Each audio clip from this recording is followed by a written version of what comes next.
Welcome to another episode of the Telling on Myself podcast, where we tell it all, but we ain't doing no snitching. I am your host, Kendrick, not Lamar. And I'm your co-host, Thalia.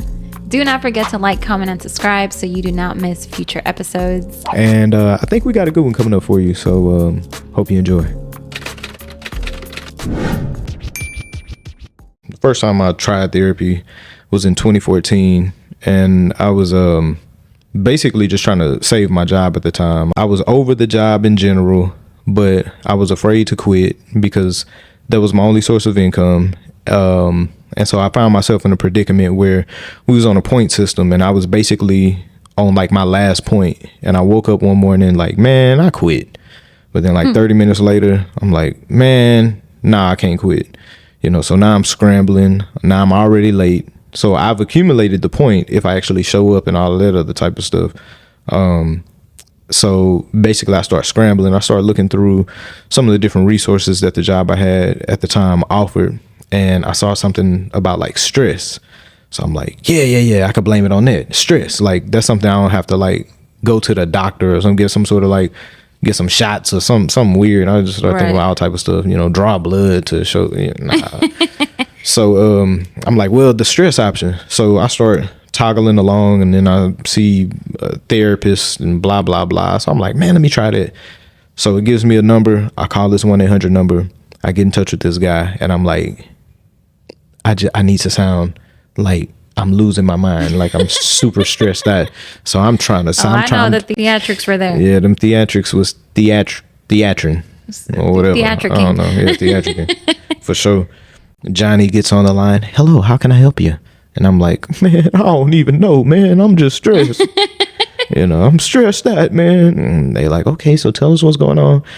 So I don't know. I'm just making up some stuff. And I'm like, man, I need a therapist like ASAP. Dude is like, well, it's almost impossible to get you like a therapist today, just on the spot. So I'm like, man, just anything you can do. He's like, okay, well, let me look up some stuff in your area. Now at the time, I'm in the hood. I'm over there in North Dallas. So I'm front facing Ardelia. So he says, are you familiar with Forest Lane? I said, yeah, that's like right around the corner.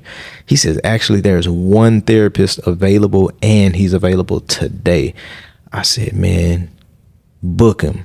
He says, no problem. I'll reach out to him. So he reached out to him, and he ended up getting in touch with him, and they set me up an appointment. And long story short, I ended up going to the therapy session, and me and the guy, the therapist, he was just asking general questions at first, hey, what's your name? Where you from? How old are you? Yada, yada, yada. So he got around to what brings you to Dallas? So, well, I came to Dallas for college. Oh, okay, cool. What school you go to? I said, I went to UNT in Denton. He sat up straight. UNT? Oh, wow, man, that's my alma mater.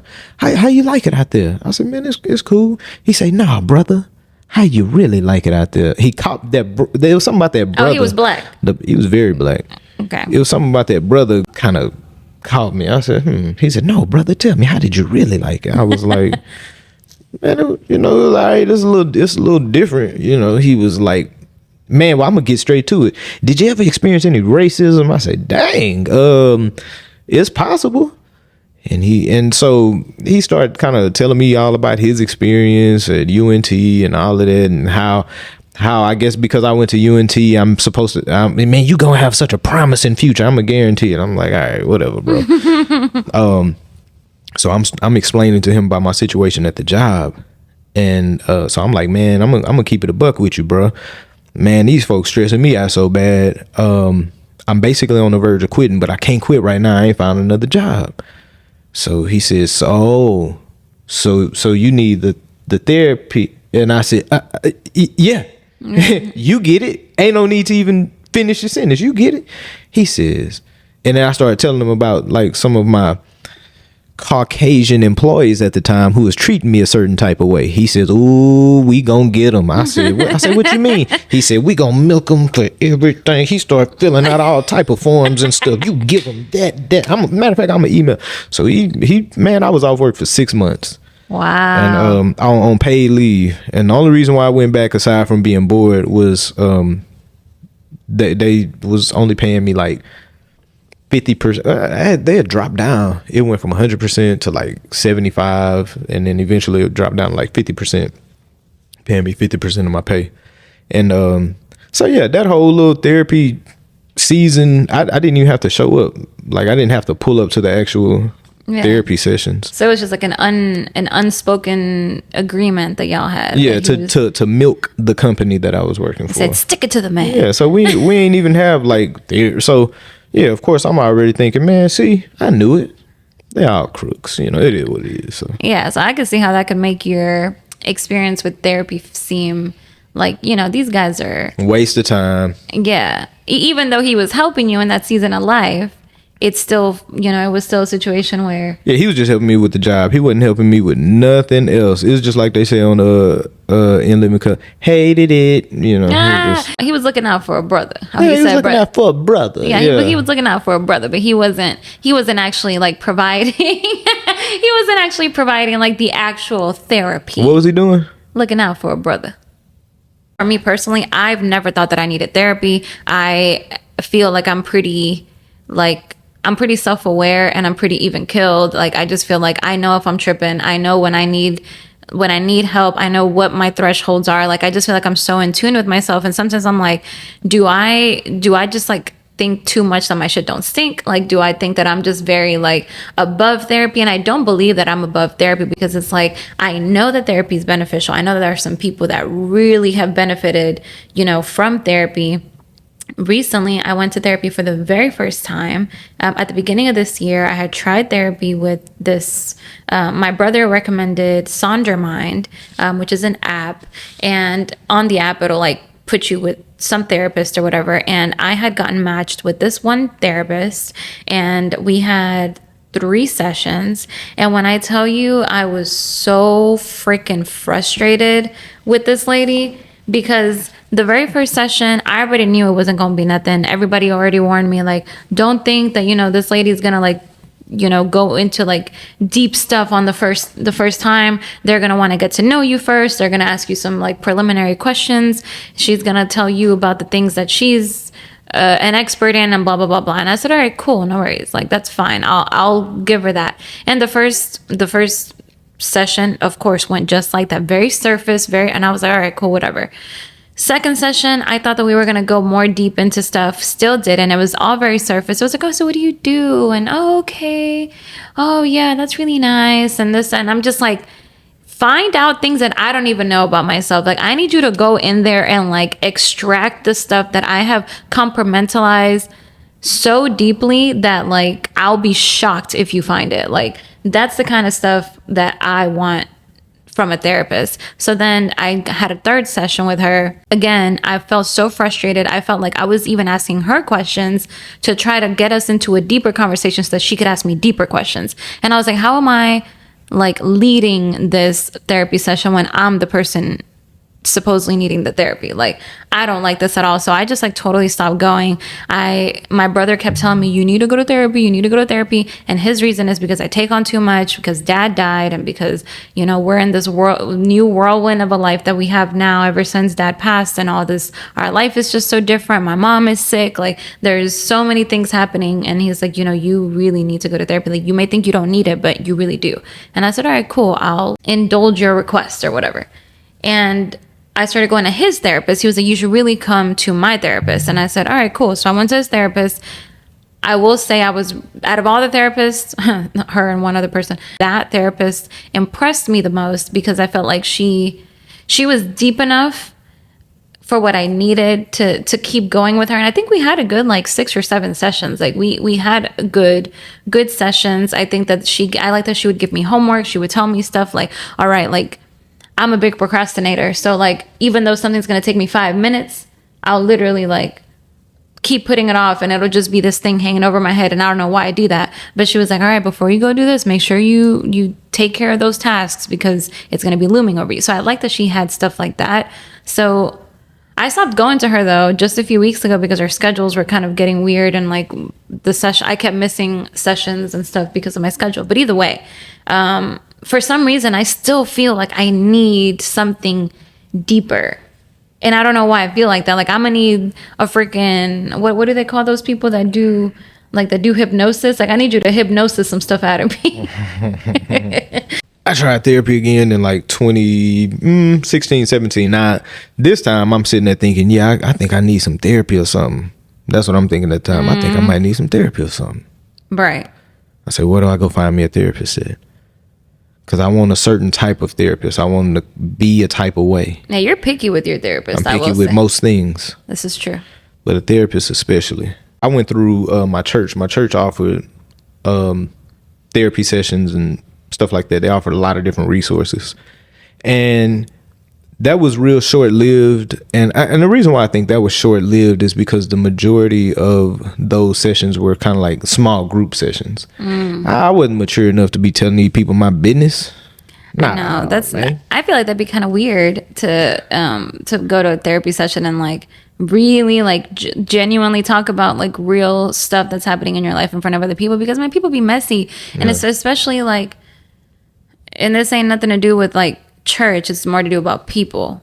Just get that, clear now. But people could just be, gossipy and they could go back and tell their spouse, somebody that like, they think is not going to tell anybody, but like, hey, who was in therapy today and they was talking about this. And like, I don't know. I would just feel, even if people wouldn't do that, I would just think that in my mind. I'd be like, oh, this person's going to go home and talk about, the stuff that I'm struggling with their husband or their wife or something. Well, these people would have went back to their shelter. So yeah, right. So it wasn't just regular. Oh, wow. They are regular people. I didn't mean it like that. But basically the people that was in these group sessions were like 99% of them would come from Dallas Life, homeless center.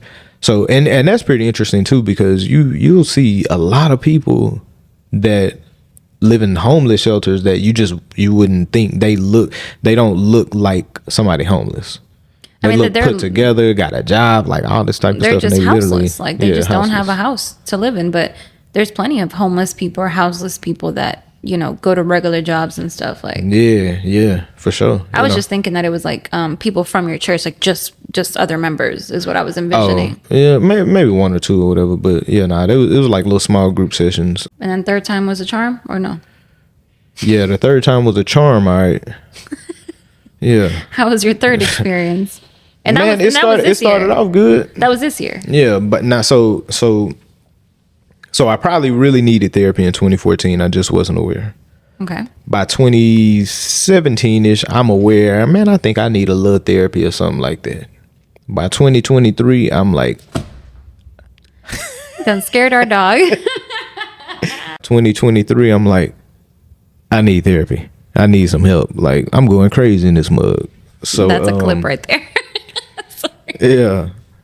So and it was cool. I started with this guy and it was cool.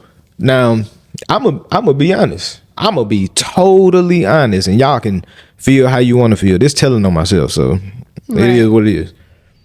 When I first got paired, so I went through this app called BetterHelp.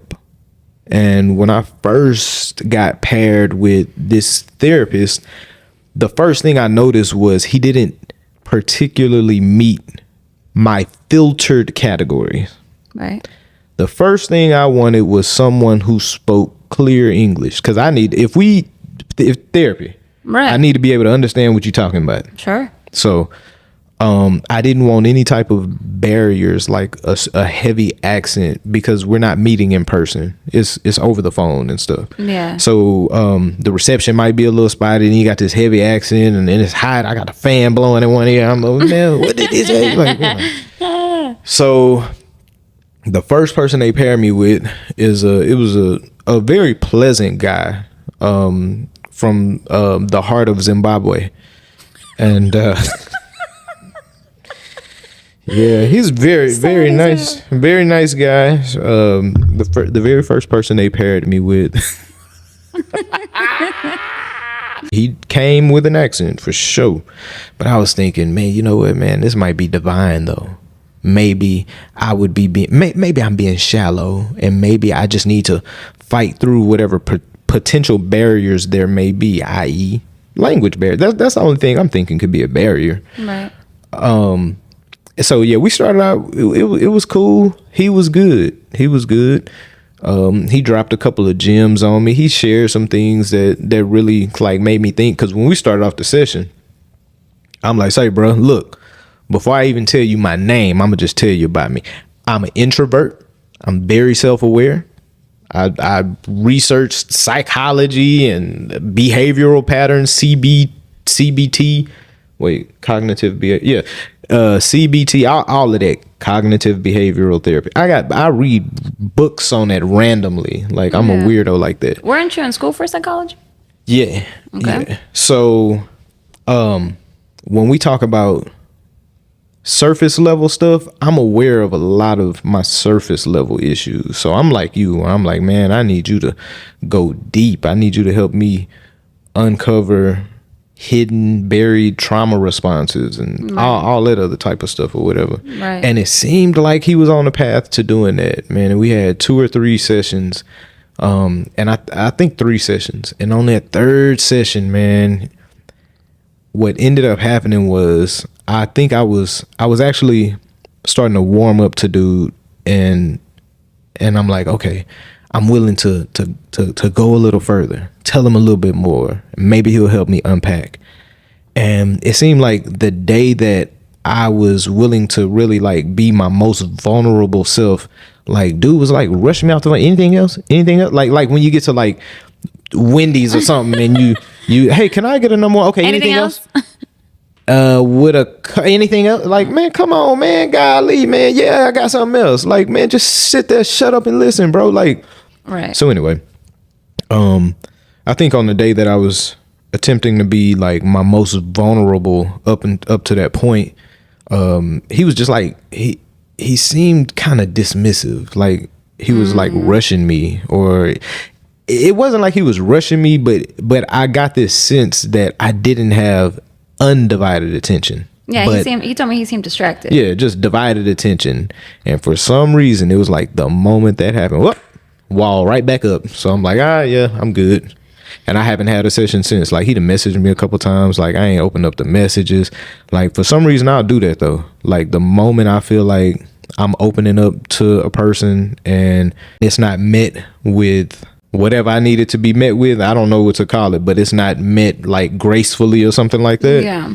Nah, bro. I will say that that's the thing, though. Like, I've had a few friends. I had one friend in particular. She told me that we were talking about therapy, and I was telling her I was struggling with like finding the right therapist. She was like, man, like these therapists be like, my last therapist, I saw her yawning on on camera because, you know, we're doing Zoom calls or whatever. I saw her yawning and like that. I knew about that. Yeah. No. It made her do the same thing. She was like, dude, my walls went right back up. Like I was just like, nah. And she was like, I literally started just being silent, and it was so awkward. I was like, why would you do that? She was like, because she didn't make it.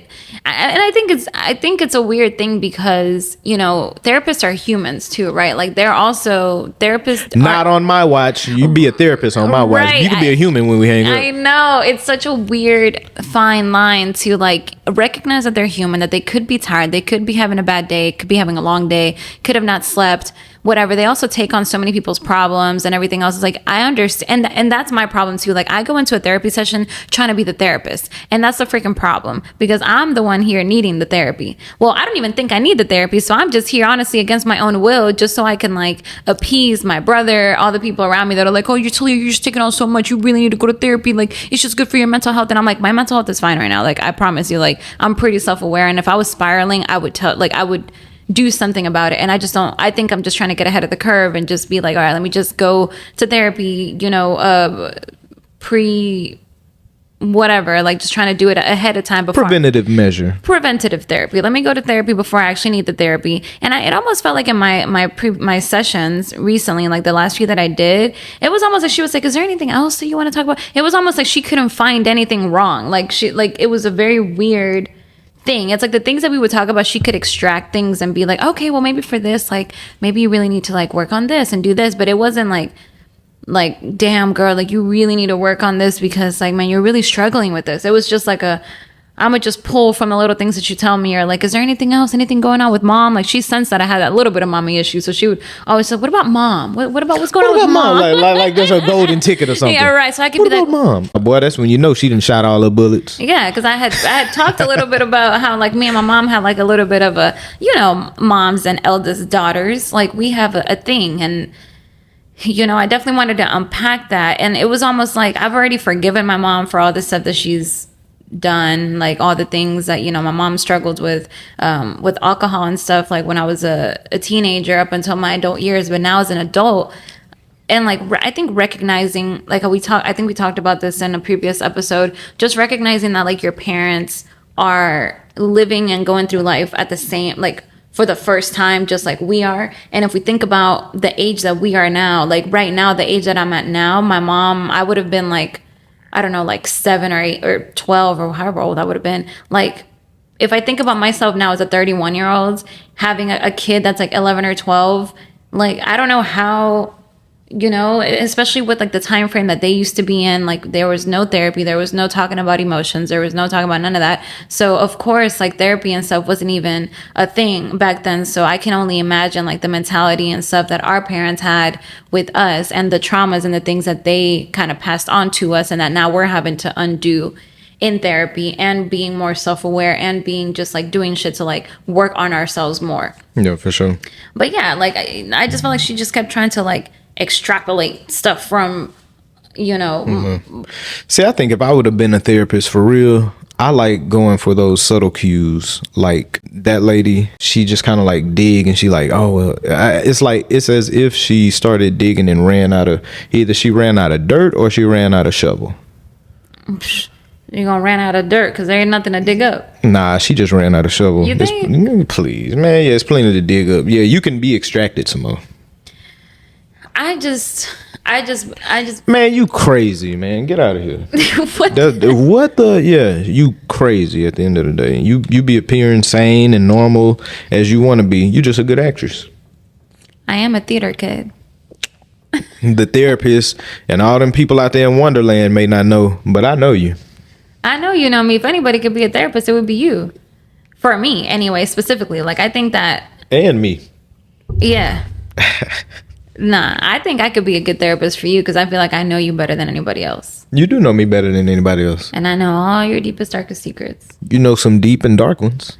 Some, huh? So there's you see, I always tell them, I'm like, you know, the cool thing about being married to you is that I feel like I'm always learning new things about you, and it gives me like a lifetime of little stories to pull out of you. And like, you know, when situations happen, you're like, you know, that one time, because you've lived so many different lives, I feel like. Yeah, and I'm tight-lipped. I don't be telling nothing. I don't be doing no ratting. I keep all the beans in the pot. You don't spill the beans. Nah.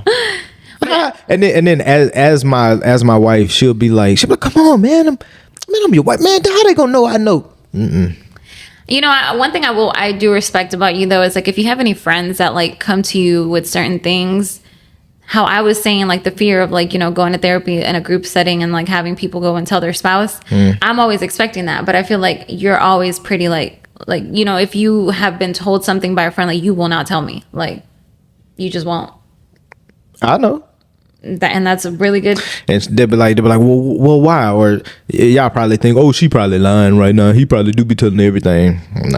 Nah, not really. Because if somebody tells me something in confidence and they tell me, bro, and whatever you do, like this between me and you, like, okay, cool. It's between me and you. Exactly. You know? Exactly. And it's like, even if my wife was to ask, well, you know, what was it? What was y'all talking about or whatever? My thing is, well, we just talked about something general, you know, well, we talked about life or something like that. I know, but what's the thing? Like that part don't actually matter. Like the actual details don't really matter.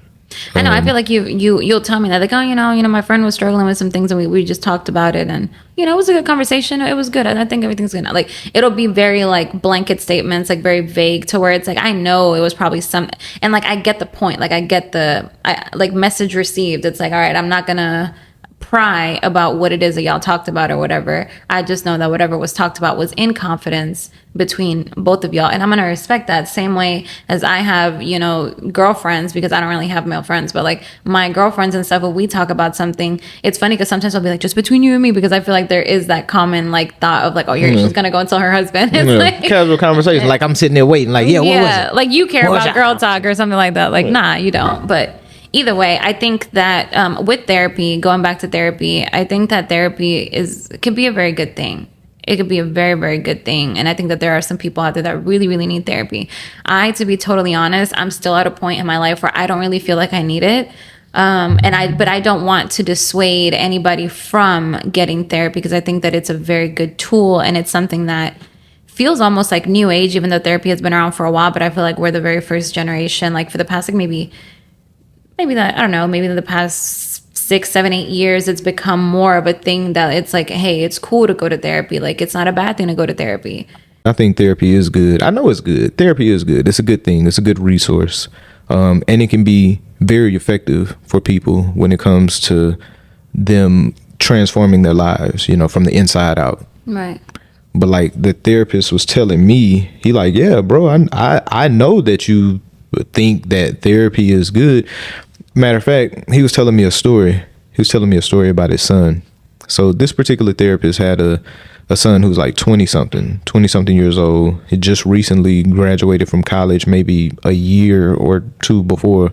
And while his son was in college, all of his friends who had any type of like mental health issues, anxiety, stress, PTSD, any of those types of things, he would always refer him to his dad. Hey man, go see my dad, man. My dad will help you. And he says, man, my son, eventually it kind of became like a habit that he picked up. He started like sending a bunch of like his peers and stuff from college, and a lot of the ones he sent, if not all of them, always came back with good reports. Like, man, I'm so glad you sent me to your dad. Man, he gave me some amazing tips and advice and strategies and stuff and things that were effective that they used, and it really made noticeable positive changes in these kids' lives. The son believed in his dad so much, you know, that's why he kept doing it. Anytime he would run across, man, I got the answer for that. You stressed? I got the answer for that, man. Go see my dad. Well, about a year or so after the son like graduated from college and all that, got his degree and everything, he drove down to Houston and committed suicide in his vehicle. And it caught his parents totally off guard. They were like, man, we had no clue. His dad's a counselor. Right. Had a therapist, had no clue that he was, whatever he was going through, we didn't know that he had so much anguish on the inside, especially to the point to where he would unalive himself like that. Right. And so he told me this story, and he says, my son thought that therapy was good and that it was a good thing generally. He says, but he didn't think that therapy would work for him personally. So it's possible to believe in something conceptually as a thing. Yeah, I believe that's a good thing. And that probably is a positive thing that works for people. But then he says, but when you put the spotlight on yourself, and now he's putting the spotlight on me, and he's saying the same thing to me. You believe that it's good overall in general, but you don't necessarily think that it can be as good and as positive and as effective for you personally. Do you think you're unchangeable? I'm like, Sheesh, what a question. Thank y'all so much for tuning in to another episode of Telling on Myself. And don't forget to like, comment, and subscribe. And also, don't forget to subscribe, comment, and like if you forgot. Yeah. Yeah. Till next time, man. Peace.